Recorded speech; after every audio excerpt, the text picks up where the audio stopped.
Hello? I know it's very dark in here, which is, in a sense, one of the reasons that I haven't been making videos lately. I need to change the light bulb, but I'm probably not going to, because I have to climb on a ladder, and who wants to do that? Not I. Not I. Not me. But, in any case, I do really just want to make this video. So it looks like I'm doing it anyway. Ha. Okay.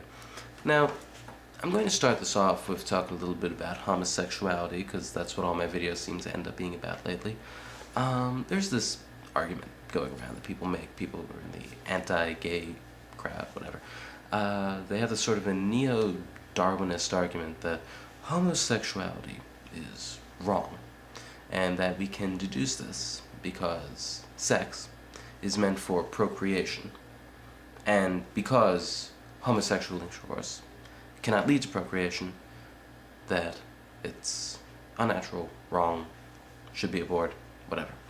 Now, I don't think that I need to explain the logical fallacy here, but I think what this really sheds a light on is a much bigger problem. Bigger problem? Yes, an even bigger problem that we have in not even necessarily our society, but just our culture as a whole. I think culture is a better word to use than society. I'm just going to read something. This is something that I came across on a message board. This is someone actually making in response to that argument that I just told you about, someone is saying this, making sort of a counter-argument. And as part of it, they say, humans are probably the most sexual creatures on the planet. Okay, that's wrong. Don't get me started on bonobos, really. But in any case, humans are probably the most sexual creatures on the planet.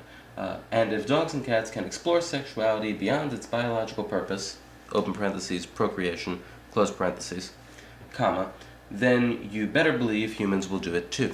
Now, that sounds all well and good, but there's really a very, very big problem there. Notice it says here, beyond its biological purpose, open parentheses, procreation, close parentheses, which suggests that we assume, and it really demonstrates that we assume, because we all assume this, that the only purpose of sex is procreation. And what this really is representative of is the fact that everything, every biological function, process that we perform, that our bodies perform, that we take part in, we think of in this sort of utilitarian way. I mean, God forbid anyone should think that pleasure is the biological purpose of sex, that pleasure is the biological purpose of any of the things we do.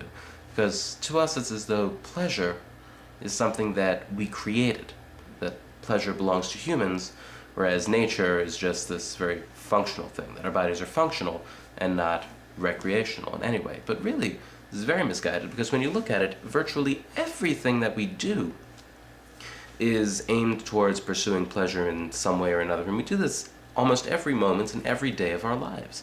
I mean, really, what do people do? Things that everyone loves, like to eat a tasty meal, to rest in a comfy chair, to listen to pleasing music. I mean, what? These are all ways of pursuing pleasure, and nothing more. Well, I'm not going to say nothing more, because you could say, well, eating, that's functional. You need to eat food, you need to get nutrition, vitamins. Resting, of course, we all need to recuperate. It's a biological process. But at the same time, why do we assume that the biological function of these things ends at the purely physical thing? That somehow we assume that pleasure isn't important to us, even though it clearly is, to our health, our mental health, or even our physical health. Very important. I mean, look at it, they say a happy person is a healthy person. Generally, this is true, because pleasure tends to lead to happiness, and I'm not going to get into that whole argument about the difference between happiness and pleasure, but there is a connection there. And you could say, of course, in response to all of this, that, but the only real biological processes, the only things that are really natural, that are important, are the things that are necessary to continue to live. And that's kind of a problem with that assumption in the first place. But at the same time, even if we accept that the only things that are truly essential biological processes are those that make us continue living. Think about it. If you were to take all pleasure away from a person, that is to say, you strip them of all their senses, the tangible, they can't feel things, they can't taste good things, they can't hear pleasing things anymore, they could still perhaps communicate, but that's pretty much it. They can't get any pleasure out of any of these senses.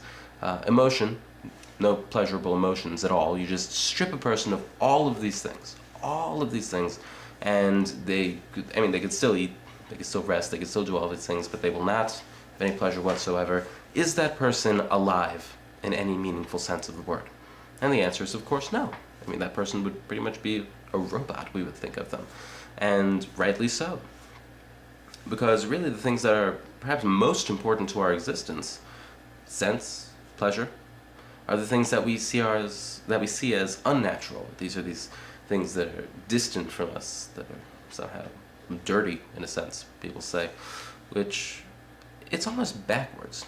I mean, people have this notion that nature is this abstract person, figure, whatever, and that the purpose of everything in nature is to continue to live, and that we can feel and experience pleasurable things because that continues that causes us to do these things that will then lead to us continue living. Like, for example, food tastes good, so that way we'll eat it, and then we'll continue to live. And rest feels good, it feels refreshing, so that then we'll rest sometimes. But it's really backwards, because if you look at it then, well, why are we living in the first place? I don't know. I mean, no one would say that it's the other way around. No one would possibly say that the reason that we do all of these things, the reason that we rest, and the reason that we eat, and the reason that we work, is so that in our lives we could continue living, because living is itself pleasurable. That living is worth it. It's almost beyond us, and this is reflected in virtually every area of our lives. Mayor Bloomberg, I saw him on C-SPAN. It was at some big meeting or whatever, and he was talking about the job and working and the role that it plays in people's lives, and it was about the economy or something. But he said that people should be working so that they could support the rest of their lives, rather than living simply to support their jobs. And he phrased it differently, but overall, that's pretty much what it comes down to here.